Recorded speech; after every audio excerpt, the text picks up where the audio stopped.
I love you so much, guys. I miss you. Bye bye.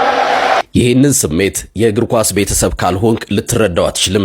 ምናልባትም ሰውየው እኮ ስራውን ነው የለቀቀው ምን ያስለቅሳል ብለህ ትሳለቅ ይሆናል። ላንተ ተራ የስራውን መቋረጥ ሊመስል ይችላል። ግን ነገር ወዲህ ነው። የሚወዱት ተጫዋች ክለብ ሲለቅ ወይም ጫማ ሲሰቅል የሚሰማው ስሜት ልብህን ከሰጣሃት ፍቅረኛህ ጋር እንደመለያየት ነው። የለም ከዚያም ይከብዳል። ልክ የነፍስ ክፋይ የሆነን ሰው ዳግም በዛ ቦታ በዛ ቲሸርት በዛ ፍቅር አትመለከተውም እንደማለት ነው። የመጨረሻው ሽኝት እንደሞት የሚቆጠር ሰቀቀን አለው። ቲያጎ ሲልቫን እናስታውስ። ያ ሁሉ ልምድ ያካበተ ወታደር ቼልሲን ሲሰናበት እንደ ሕፃን ልጅ ተንሰቅስቆ ሲያለቅስ ምን ተሰማችሁ? ያ በስታንፎርድ ብሪጅ የነበረው የመጨረሻው ጭብጨባ ከወታደርነት ክብሩ በስተጀርባ ያለውን የልብ ስብራት አሳየን። ደጋፊው ስሙን እየጠራ ሲዘምር እሱ እጁን እያውለበለበ ሲሰናበት ያኔ ታወቀን። ቲያጎ ቡድኑን ብቻ አልነበረም የለቀቀው፣ የህይወቱን አንዱን ምዕራፍ እየዘጋ ነበር። ወደ ጣሊያን እንሻገር።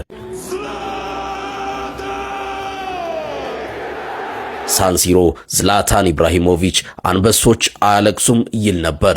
ራሱን እንደ አምላክ የሚቆጥረው ጀግና ጫማውን ሲሰቅል ግን እንባውን መቆጣጠር አቃተው። ያ ሁሉ ትዕቢት፣ ያ ሁሉ ግርማ ሞገስ በፍቅር ፊት ተንበርክኮ አየነው። ኤሲ ሚላንን ሲሰናበት የፈሰሰው የዝላታን እንባ የእግር ኳስን ንጹህ ፍቅር የሚመሰክር ቅዱስ ውሃ ነበር። ስለዚህ አትፍረዱብን። እነሱ ሜዳውን ለቀው ሲወጡ እኛም አብረን እንሞታለን። ምክንያቱም እግር ኳስ ለኛ የ90 ደቂቃ ሩጫ ብቻ አይደለም። እግር ኳስ ለኛ ህይወትም ትዝታም ፍቅርም ነው። እናንተስ እግር ኳስን እንዴት ትገልጹታላችሁ? መልካም ጊዜ። 2021 ላይ ጃፓናዊ ዳኛ ኖቡሱጉ ሙራካሚ የመጨረሻውን ጨዋታ ይመራ ነበረ።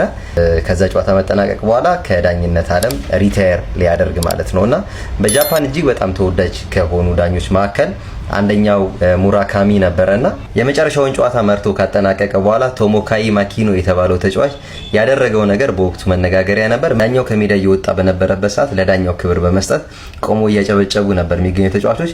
ይሄ ተጫዋች ማሊያውን አወለቀና በዳኝነት ዘመናቸው የመጨረሻ ውሳኔ እንዲወስኑ ያደርጋቸዋል። እሳቸውም ከሜዳ ስላልወጡ ስቲል ስራ ላይ ነበሩ። ቢጫ ካርድ ይሰጡታል ማለት ነው። ሆን ብሎ ነው ይሄንን ያደረገው።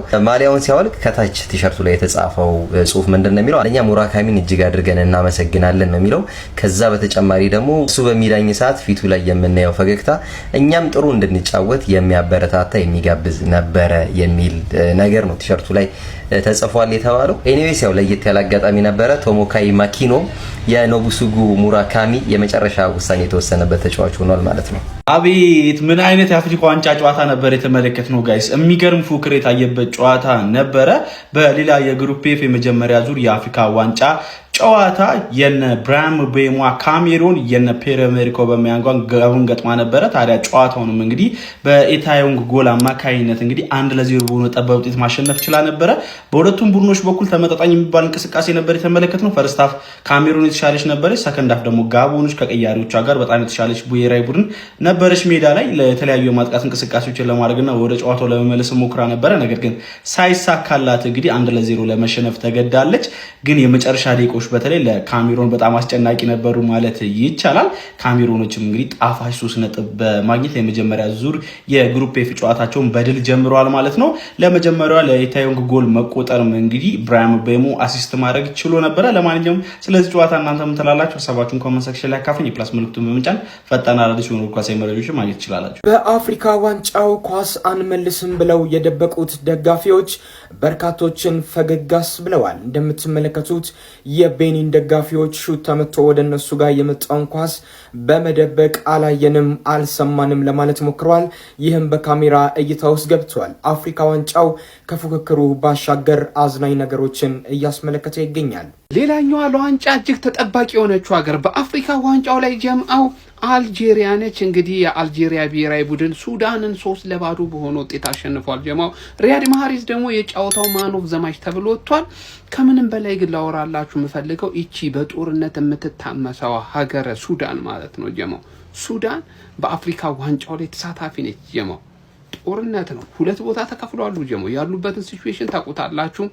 በዚህ ሂደት ውስጥ ቢሆን እንግዲህ ብሔራዊ ቡድናቸው እንግዲህ ሀገሩን ወክሎ ከመሳተፍ ማንም አላገደውም። እኛ ሀገር ግን ጦርነቱ ማለት ነው እዚሁ እግር ኳሱ ላይ ነው ጦርነት ያለው እና እግር ኳስ ወዴትም ፍቅቅ አይልም ብታይ እዚሁ እርስ በራሱ እየተበላላ ማለት ነው የኋልዮሽ ጉዞ ነው የሚሄደው ሁሌ በቃ ከ31 አመት በኋላ ሰውነት ቢሻው በእውነት ምስጋና ይገባቸውና ያንን ብሔራዊ ቡድን አሳለፉት አፍሪካ ዋንጫ ማለት ነው ለዓለም ዋንጫም ለማለፍ 180 ደቂቃ ብቻ የቀረው ቡድን ሰጡንና ከዛ በኋላ ተረባርበው ማለት ነው እርሳቸውን አዳክመው ኢትዮጵያንም ኳስ አወደሙት ከዛ በኋላ ኢትዮጵያ እግር ኳስ ወጥንቅጥ ወጣ ነው ምላችሁ ጀማ ለማንኛውም የአፍሪካ ዋንጫን መስርተን እንግዲህ እንደ በይ ተመልካች አመት እስከ አመት ቁጭ ሆኖ መመልከት እንዴት ይቆጫል መሰላችሁ አራመራሮቻችን እስቲ ጠንከር ያለ ስራ ሰርታችሁ በቀጣይነት ወደፊት አምጡን እስቲ እንስታተፍ አፍሪካ ዋንጫ ይመቻችሁ ጀማ ዝላታን ኢብራሂሞቪች እግር ኳስን ወክሎ ከታዋቂ የማርሻል አርቲስት ጋር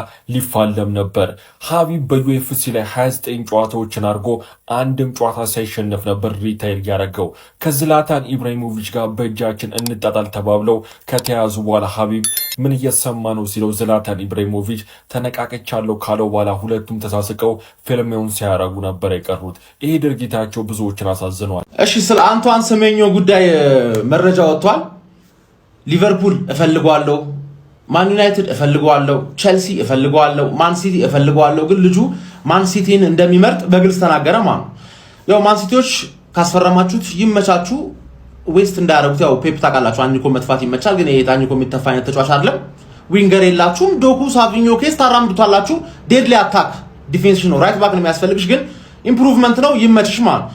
እኔ መቀለድ የምፈልገው ሊቨርፑል፣ ማን ዩናይትድ እና ቼልሲ ላይ ነው። አንድ በአንድ ደግሞ ወጋችሁ ስፐርስን ትፈልጓለች፣ ግን ስፐርስ ሁሉንም ነው የምትፈልገው። ሁሉንም ትፈልጋለች፣ ማንንም አታስፈርም። ገባህ? ማንንም እሺ ስለማይላት ማለት ሚኮ ራሱ ጨርሰው እዛ እንኳን ተሻለሽ እንልሻለን አንቺን ማለት መጀመሪያ ሊቪያንስ ምን አባሽ ሆነሽ ነው መረጃ የምትሰሪው?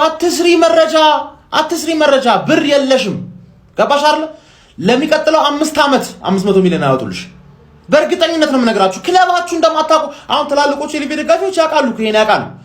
አርኒ ስሎት 500 ሚሊዮን አውጥቶ ተጫዋቾች መጥቶ ሳይሳካ ሲቀር ወይኔ ሽት አሁን እኮ ለወደፊት ምናምን ብለው አስበዋል። አንቺ ግን አሁን ተስፋውን ትራንስፈሩ እንደ ላይ የሆነ ተጫዋች ካመጣን አርኒ ስሎት ያስተካክሏል ማለት ዱቄት። አርኒ ስሎትን ከፍለሽ ማባረር አትሽም፣ ገንዘብ የለሽ። ሃንግማን አንቺ እኮ ሰንዴ ማርኬት ፕሌስ ነሽ። ብታመጪውስ ምን ልታረጊው? ልትሸጪው እኮ ልትሸጪው አምጥተሽው ትሸጪዋለሽ። ጊተንስን አመጣሽው፣ አሁን ገዢ እየፈለግሽ ነው። ገባሽ አይደል? ባይ ኤንድ ሴል ነው። አንቷን ሰሜኞን የሚፈልግ ሰው እኮ ማን ነው? ለዋንጫ የሚጫወትና ሲሪየስ የሆነ ቡድን ነው አንቷን ሰሜኞ መፈለግ ያለበት እንጂ አስቀምጨው አትርፌ እሸጣለሁ ምናምን ብሎ የሚያስብ ነጋዴ አይደል። ገባሽ አይደል? ስለዚህ የሆነ ማንንም ማያውቀው ሰው አስፈርሚና ምርጥ የሆነልሽና ከዛ ትሸጫዋለሽ፣ እንደ ፓልመርና ሪስ ጄምስ ማለት ነው። ገባሽ አይደል? አሁን እነሱን በቅርቡ ተሸጫቸዋለሽ ነው የምልሽ። መጨረሻ ደግሞ ትርፌ ኒውካስትል ዩናይትድ ምናምን እኮ ነው ተጫዋች የምትወስጂበት። ከኒውካስትል ዩናይትድ ምናምን ነው ተጫዋች የሚወሰደው በአሁን ሰዓት ማለት ገባሻል። እሱም ሰር አሌክስ ፈርጉሰን ታክስ ስላለ ያራዳ ልጅ የሆነ ተጫዋች ሰር አሌክስ ፈርጉሰን ታክስ የጊዜ ጉዳይ ነው እንጂ እንደሚጠፋ ስለሚያውቅ ማን ነው ካንቺ ጋር መጥቶ ለሬሌጌሽን የሚታገለው? ትቀልጃለሽ እንዴ? ማንም አይፈልገውን ተጫዋች ነው ማምጣት ብቻ አንቺ። ማንም አይፈልገው። ገባሻል? ማንም ሊቨርፑል ራሱ ማን ነው በእዳ ነገ ከፍላለሁ ምናምን ብሎ ካንቺ ሊወስድ ይችላል። ስለ አርሰናል አናወራ፣ ችግር የለም። ግርጣት ኤፍሲ ነው የምናደርግሽኝ። ማን ሲቲ ደግሞ ያገባሽ አይደል? ማን ዩናይትድ ትሬኒንግ ግራውንድ ካሪንግተን እየደረሰ ያለ ራሱ ደውሎ ሊያስመልሰው ይችላል። ገባሽ አይደል? ቸልሲ ደግሞ ይገዛውና ደግሞ ይሸጥልሻል ወይ ለኔ ይሸጥልኛል። ሙሉ እንደዚህ ነው። ስለዛ ማንንም አይፈልገው የተደበቀ ምናምን ባለፈው ከኢኳዶር እንዳመጣሽው መሀል ዓመት ላይ እንዳመጣሽው ከእንደዛ አይነት ተጫዋች ነው ማምጣት ያለብሽ። ምን አባሽ ሆነሽ ነው ከማን ሲቲ ጋር ከአንድ ትሪ ይበላል ምናምን የምትይው? ገባሽ አይደል? ዱቄት ያንስ። ዝም በይ። ስለ አንቷን ሰሜኞ ካሁን በኋላ ማናችሁም ቪዲዮ እንዳሰሩ ከማን ሲቲ ደጋፊ ውጭ አድክሞች ሰበር ዜና ምናምን ብላሽ ክለብሽን ወቂ። እኔ ምንድን ያልኩ ስለ አንቷን ሰሜኞ በዚህ ትራንስፈር ዊንዶ አርሰናል ማንን የሚያስፈርማል ብዬ አልገምትም አልኩ። ክለብህን ማወቅ ይሄን ገባር የቱ ጋር እናስፈርማል ማወቅ አለብህ። ክለብህን ወቅ መጀመሪያ ወይ ከታላቆች ተማር።